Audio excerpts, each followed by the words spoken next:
Hello mga kabutsyong! So for today's video nga ay kami ngayong bantay ni Ayabel sa munting tindahan niya ni Nanay La at Tatay Lu niya. Diyan nga ay nagugupit-gupit na ako ng shampoo. Pinagugupit-gupit ko na nga ito para nga pag may bumili ay bibigay na nga lang. Kasi nga ay pag hindi ko nga ito pinagugupit ay pahirapan nga. Yung mahiwagang gunting nga kasi namin sa isang segundo mo lang nilapag nawawala na kaagad. Na para bang kinain ng mesa nung nilapag. Tapos nung di na hinahanap dun naman lumitaw.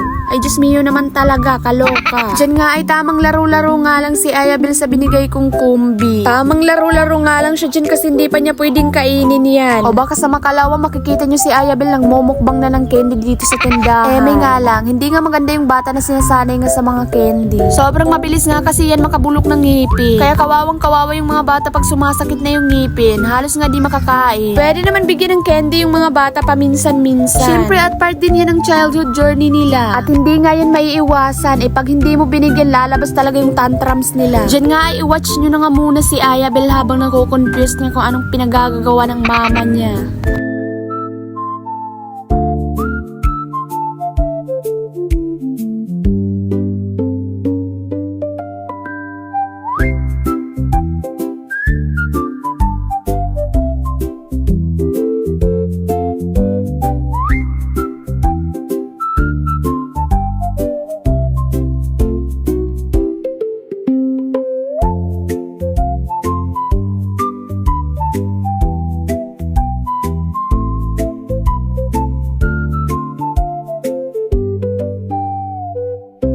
So ito na ngayon napagugupit ko ng mga shampoo. Kanina nga din ay may napagugupit na ako, hindi ko na sinama sa video. Tingnan nyo naman si Ayabel at fresh freshen pa nga siya dyan. Binuksan ko na nga yung kombi na biskwit na hawak nga ni Ayabel kanina. Naghati nga kami ng isa kong pamangkin na pumunta nga dito sa tindahan. Dyan nga ay inaaliw na nga siya ng kanyang pinsan. Dito nga ay pinatatawa ko nga siya, pero parang sa pilitan lang yung ngisi niya. Siguro nasa isip ni Ayabel, sige ngitian ko na lang to ng berry slide. Hay naku Ayabel! So dito na nga nagtatapos yung video. Thank you for watching! See you in Aya's next vlog. Babush!